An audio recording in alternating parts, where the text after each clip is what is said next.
마은혁 헌법재판관 후보자 임명을 미룬 건 국회 권한 침해라는 헌법재판소의 결정을 두고 여야 여론전에 다시 불이 붙었습니다.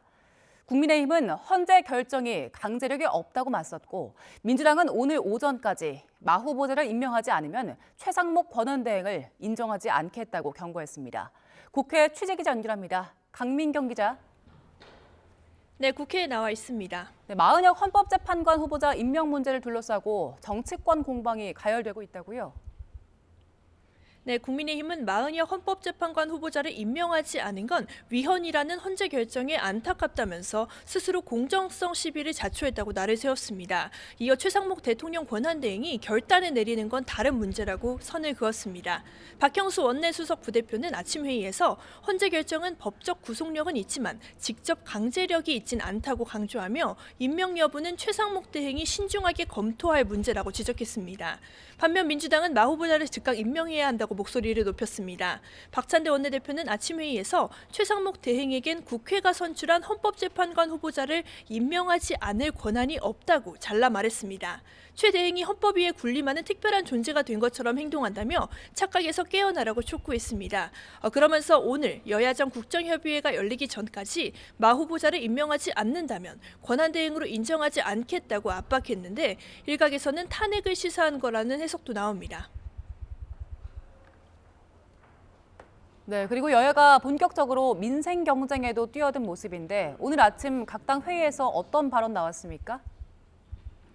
네, 국민의힘 권성동 원내대표가 아침 회의에서 새 민생 정책을 제안했습니다. 권 원내대표는 먼저 민생을 살리기 위한 추경에는 공감하지만 민주당이 추진하는 국민 1인당 25만 원 지역상품권 지급은 정치적이고 비효율적인 정책이라고 비판했습니다. 이어 이재명 대표의 정책은 부자들에게도 25만 원을 나눠주겠다는 거라며 국민을 현혹하고 혈세로 매표하는 것에 불과하다고 깎아내렸는데요. 그러면서 가장 어려운 분들의 소비 여력을 보강하는 것이야말로 진정한 경제 정책이자 복지 정책이라고 강조하며 새 지원 방안을 제시했습니다. 직접 들어보시겠습니다. 기초수급자와 차상위 계층을 대상으로 1인당 25만 원에서 50만 원을 선불카드로 지원하도록 추진하겠습니다. 국민의힘이 정말 국민께 힘이 되는 책임을 제대로 다하겠습니다.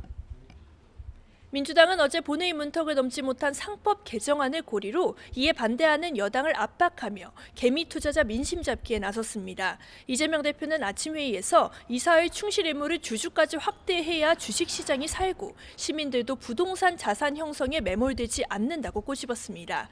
상법 개정은 윤석열 대통령과 금감원장, 심지어 여당 전임자인 한동훈 전 대표도 약속했던 것 아니냐고 공세를 펼치며 다음 회기에 반드시 상법 개정안을 통과시키겠다고 강조했습니다.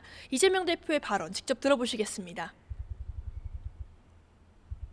지금 와서는 또 상법 개정안을 반대를 하는데 팥죽 끄듯이 개구리 어디로 뛰는지 알 수 없을 정도로 이랬다 저랬다 이랬다 합니다. 그래서 국민들이 불안해서 어디 살겠습니까? 네, 그리고 오늘 오후에는 2차 여야정 국정협의회가 열리는데요. 그 연금 개혁이 화두가 될 거란 관측이 나오잖아요. 성과가 있을까요? 네, 최상목 대통령 권한대행과 우원식 국회의장, 국민의힘 권성동 민주당 박찬대 원내대표가 한자리에 모이지만 현재로선 낙관적인 결과를 기대하기는 쉽지 않아 보입니다.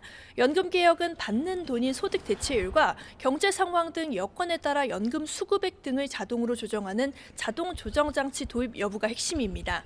국민의힘은 자동 조정장치 도입을, 민주당은 이에 반대하는 상황인데 어제 오후에 열렸던 실무협의에도 별다른 성과 없이 끝나서 이견은 여전합니다. 여권 관계자는 YTN과의 통화에서 민주당이 연금 조정 장치를 받아들일 분위기가 아니었다고 상황을 전했습니다. 오늘 협의회에서는 반도체 특별법 등 쟁점 법안도 테이블에 오를 전망입니다. 이 부분 역시 민주당이 어제 최장 330일의 시간이 걸리는 신속 처리 안건, 즉 패스트트랙으로 지정하겠다고 예고하며 2월 국회 처리를 주장하는 여당과 결을 달리했습니다. 오늘 회의에는 최 권한대행이 자리하는 만큼 추경 이야기도 나올 가능성이 있습니다. 다만 의장실 관계자는 통화에서 연금개혁과 반도체법 해법이 우선이지 않겠냐는 분위기를 전해서 최우선 안건이 되지는 않을 전망입니다. 지금까지 국회에서 YTN 강민경입니다.